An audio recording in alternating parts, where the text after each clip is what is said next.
Hi, readers. Welcome back to Goddess Garden Book Chat. This is a book club where we as adults who love a good novel, regardless of the genre, weirdness, and the planet it takes us to, and the openness we find on the pages, get together and talk about some great works. So please, as a new person joining us, or if you're a part of the book club, let's get comfortable. I hope you feel welcomed, and please be aware topics discussed in this book club include everything from basement dungeons to other worlds. I read everything and I'll share my thoughts in this safe space. So, whether it's morning, noon, night, whether you're inside, whether you're outside, I'm happy you're a part of the conversation. And I cannot tell you how much I appreciate your support. I invite you to my social pages if you ever want to have a deeper conversation than me sharing what I'm reading and the books that are coming down the pike. The links are below, and hopefully we can have some great book talks. The design that you see, I thought was a great match. Me on my mid journey, hey, and I decided to create this. But there's something for everybody to enjoy out there. This is just this happens to be the journey that we're going to go on today. Now, full disclosure, it's 1 o'clock where I'm at, so if you should happen to hear me make some mistakes, it is what it is. I also want to continue with my full disclosure. What I know about cosmology, astrophysics, and outer space could probably fill a teaspoon. But for the last few years, I've just been fascinated. I've been looking up.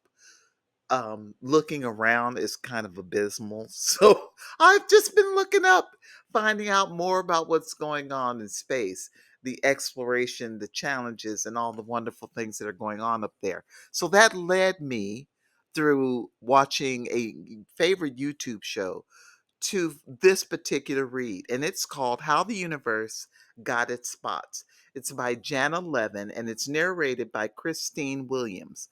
The book is 240 pages. It was published back in January of 2002. I know I'm late to the party, but it is what it is. I found this at the public library, and it was well worth it even in 2024. It's certainly not dated because it deals with the universe. And so let's take a closer look at what I found. This particular book is beautifully the unique blend of cosmology and memoir.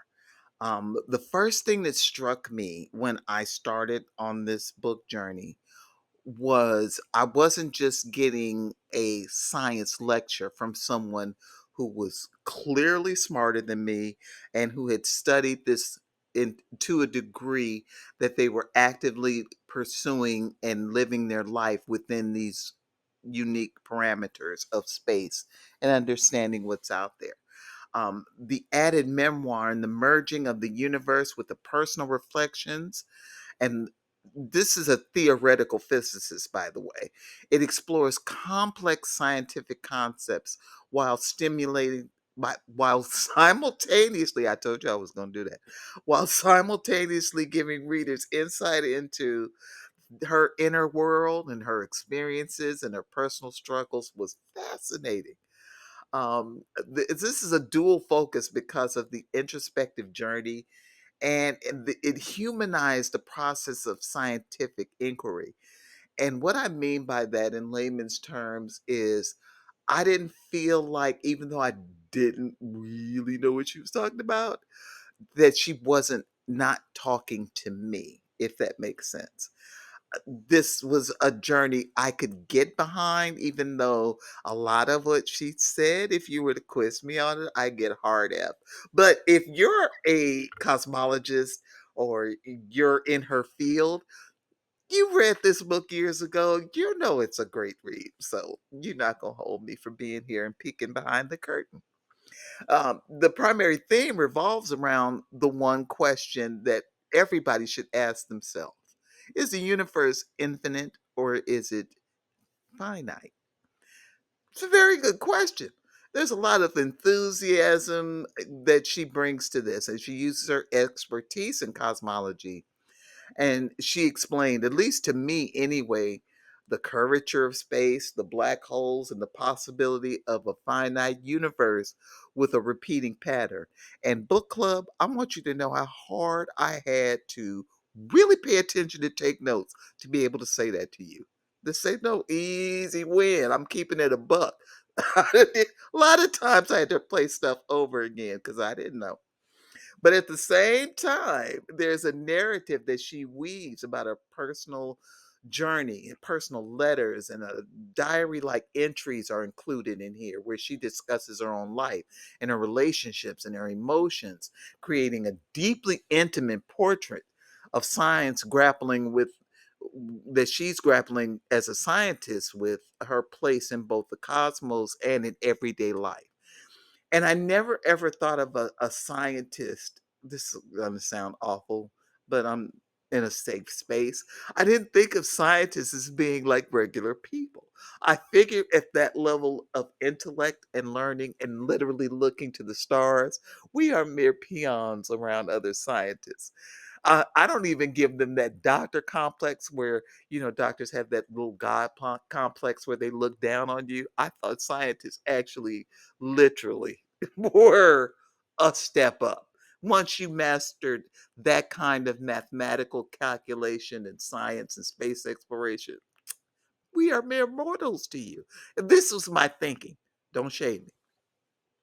I want to talk a little bit more about the flow of personal and professional. I told you it was 1 o'clock. Her scientific inquiry is not separate from her personal life, but rather it exists alongside it. And so you get to see how she flows from her personal journey into the scientific exploration that she was working on at the time. And it often influenced her by her emotional state and personal relationships. One of the examples that I have is while explaining cosmic theories, she would often transition into a reflection about loneliness or uncertainty in her own life, and drawing parallels between the chaos of the universe and the chaos in her own mind. How cool is that? I mean, how relatable can a scientist get? This flows this flow feels natural because both in her personal musings and the scientific discussions, you're presented as a part of the same existential question, the desire to understand the universe and by extension, ourselves. Her personal doubts mirror the mysteries of cosmology, and questions about love and identity and the passage of time echo her scientific queries about the shape of the universe and the nature of infinity. Bam! Ain't nobody bad like me. Anyway, the strength of this approach is Levin's ability to shift between the personal and the professional. It really enriches the experience. I kind of figured going in I was going to get a professional read, having read other books from people who are on journeys similar, excluding Neil deGrasse Tyson, another favorite read, and we'll get into that later. But uh, this was a really relatable and rich experience for me, having seen it through her eyes. um, Rather than a dry textbook on this subject, it becomes a meditation on what it means. I'm so, did I say that right? Yeah, a meditation on what it means to live as a scientist in the world. Her vulnerability and willingness to share personal moments, her feelings of isolation sometimes, her romantic relationships that she shares a glimpse of, and grappling with the challenges of being a woman in a male dominated field. Hello, make the book relatable even for those who aren't familiar with cosmology. Hello, I'm waving my hand in the air.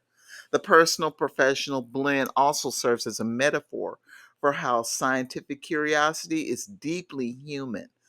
Levin shows that science is not a detached or purely intellectual endeavor, but one driven by passion, wonder, and even emotional turbulence.